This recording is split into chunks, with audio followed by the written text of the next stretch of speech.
Ed Hussein is a well-respected expert on counter-radicalisation, holding the title of Senior Advisor in the Centre of Religion and Geopolitics at the Tony Blair Faith Foundation. But 20 or so years ago, when he was a teenager, he was a lot like the youth in that story. He fell in with the wrong crowd and embraced radical Islam, but eventually came out of it through the influence of genuine Islamic scholars and teachers. He's now one of the world's most respected authorities on this subject, and he joined me a short time ago from London to share what he knows. Ed Hussein, thank you very much for your time this evening. We heard the boy in that story say that he feels the group with which he's involved is like a brotherhood, and that's part of the appeal for him. How typical is that, and what else appeals to young Muslim men about violent jihadi Islam?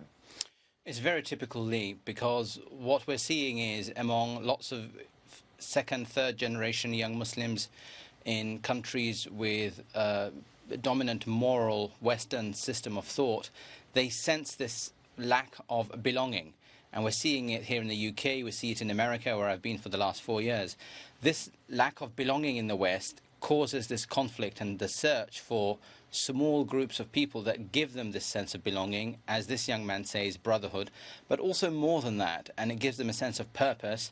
It also gives them a very clear sense of creating a world, i.e. the Islamic State that they've now put in place, that offers them solace and comfort that somehow they are, and their salvation is guaranteed by working for this puritanical utopian state. So what's the way out of that? The way out of it, I think, for thousands of us who grew up here, is to realise that the West is not morally bankrupt, it's not decadent, no more than, say, Saudi Arabia is, or Pakistan is, or Afghanistan is, and the so-called Islamic State that they aspire towards has equal amount of hypocrisy, wife-beating, enslaving, beheading, that they wish to ignore because they've got this binary worldview.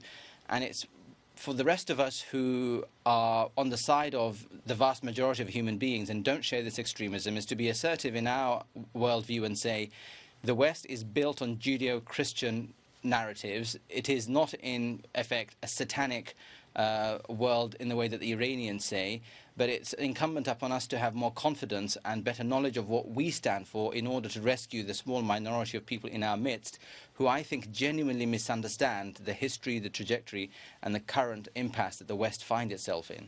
So practically, how do countries like Australia and the UK try to deliver that message in a way that's going to cut through to the type of 12-year-olds to 18-year-olds who are targeted by this IS message?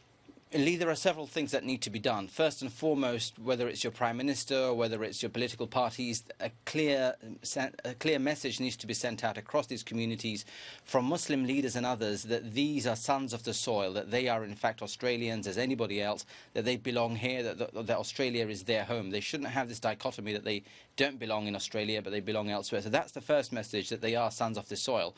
Once that's recognised, the second point to understand for all of us, especially those who have a more secular, materialist worldview, that what we're seeing here is the playing out of an intra-faith problem within some Muslim communities. This young gentleman embraced Sunni Salafism. The message has to be clear from a religious, political, public sector, private sector, civil society and others, that this form of modernised, extremist, confrontational Islam has no place in Australia or anywhere in the world, and it's upon us, Muslims and non-Muslims who are committed to human survival, to eradicate that in our midst. And the third is to explain to them what is often not explained, that the history of the modern world is not one which is at odds with Islam. There is no clash of civilizations against these young people. For as long as we don't open up the philosophical, historical, religious debate which underpins this extremism through religious leaders and through political leaders and through holding up better role models for them, we will continue to be at odds with this young group of people in our midst. Just tell us briefly a bit about your own personal story, because you went through this journey yourself as a teenager. That's why I empathise with it, and I can see the angst that leads people to this. I mean, I was born and raised here, but at a very young age was forced to confront racism, was forced to confront a feminist worldview.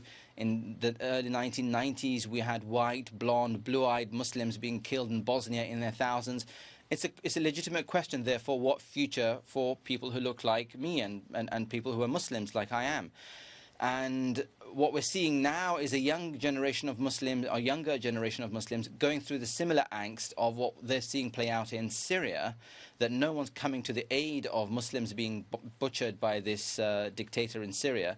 So they take it upon themselves to act, they take it upon themselves to support the so-called Islamic State, without realizing that whether the West does act or doesn't act, the West will still be condemned. Going in with military boots on the ground isn't the best solution. But I think what happened in my case is it often takes time for one to mature, to grow up, and to have encounters with more mainstream, pluralist, peaceful Muslims that I did, that allows me to then look at the world in a different way. But that didn't happen on its own. My encounters with better Muslims in the Middle East helped, but making better friends among my Western circle of white middle-class people also helped. But this process of de-radicalization doesn't happen overnight. It takes time. But for that to happen, it's incumbent that, as was the case in my situation, that there were those around me who assisted me, my family assisted me, my teachers assisted me, and my Muslim friends, most of all. Interestingly, that it was in mosques that there was most repulsion at my form of preaching.